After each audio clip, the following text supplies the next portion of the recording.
What's up, guys? Welcome back to the channel and welcome back to another training voiceover. Today we have a push workout.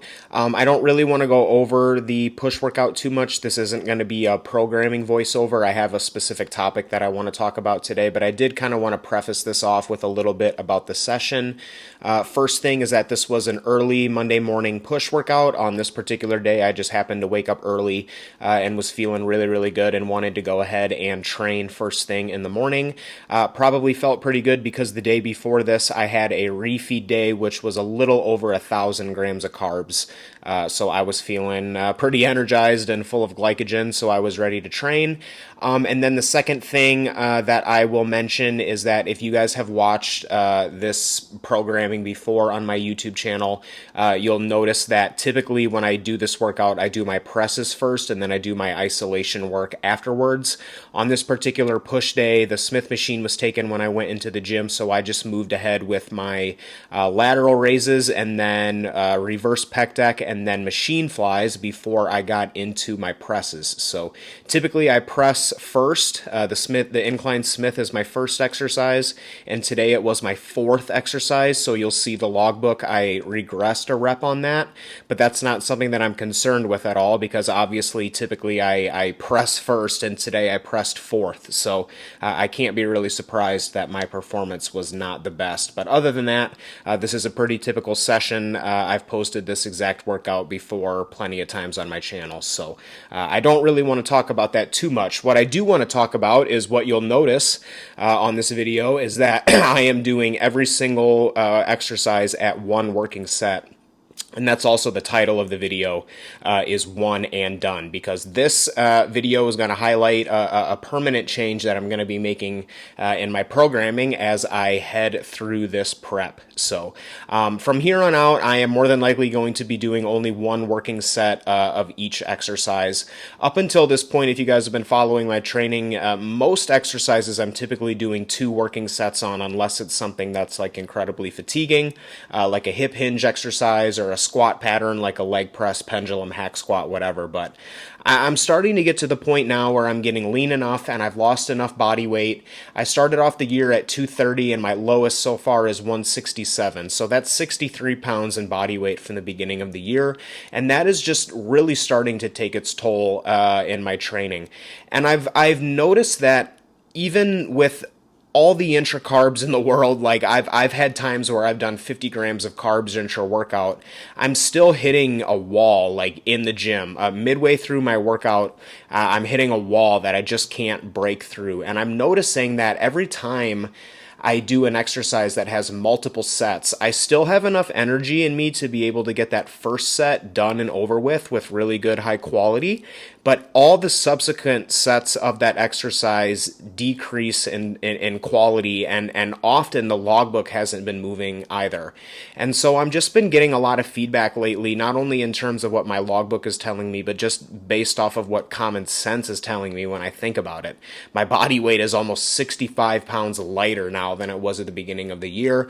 I'm the leanest that I've ever been, and I'm definitely not stage ready yet, but I'm starting to get fairly close, and I'm beginning my final dig in order to get the last couple of pounds off. I've dropped calories, I've increased PEDs and stuff. I'm trying to get this last couple of pounds of body fat off so that I can come in on show day razor sharp. So at this point, my mindset and my mentality about training needs to change, and it needs to change because physically I can't keep up with the workloads that I am kind of enforcing on myself.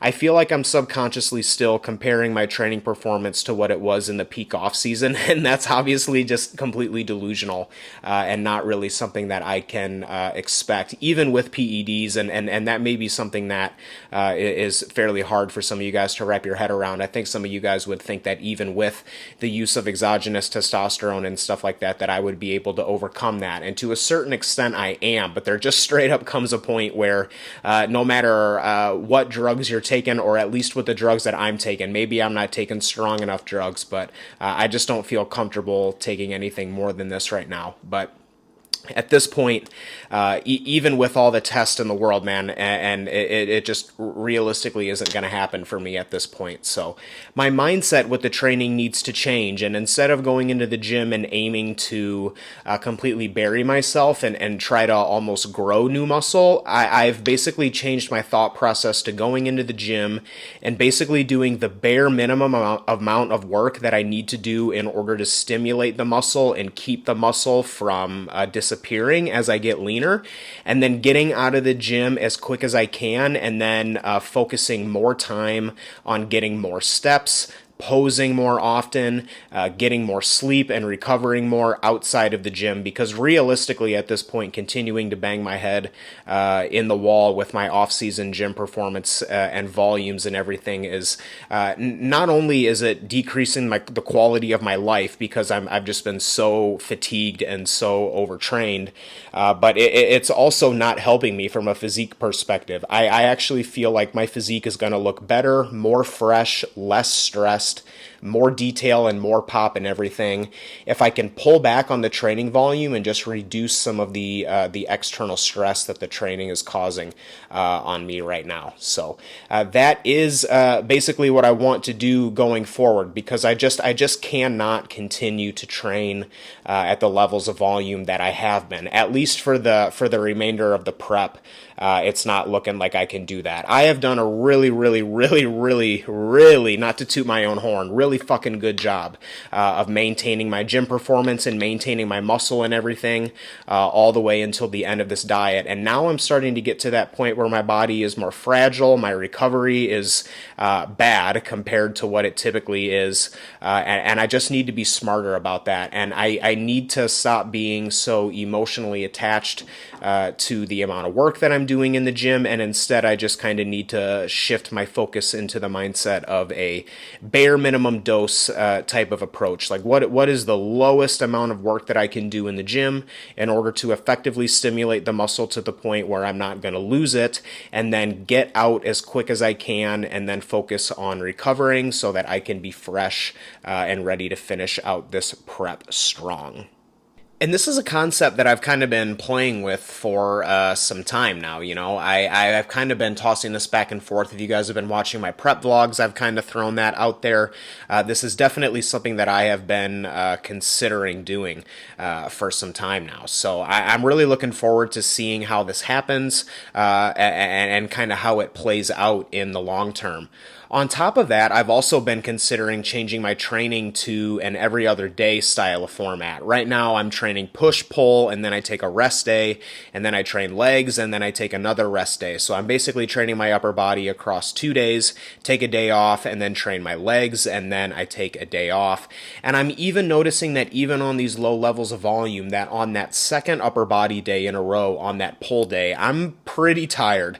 And I feel like realistically, if I were to have a day off in between the push and the pull days, then that may give me a little bit more oomph to attack the pull day a little bit more aggressively. So that's another change that I'm really thinking about implementing. And if I were to make that change, I would still keep the volume at rock bottom, even though adding in an extra rest day adding in an extra rest day in the split would add in an extra rest day throughout the week, which would give me more recovery. I don't want to turn around and then use that recovery to do more training volume and just kind of get rid of the advantage of training at every other day frequency. So that's something that I'll probably hold off until I get to around the 5 or 6 week out mark that I would think. I do think at least for the next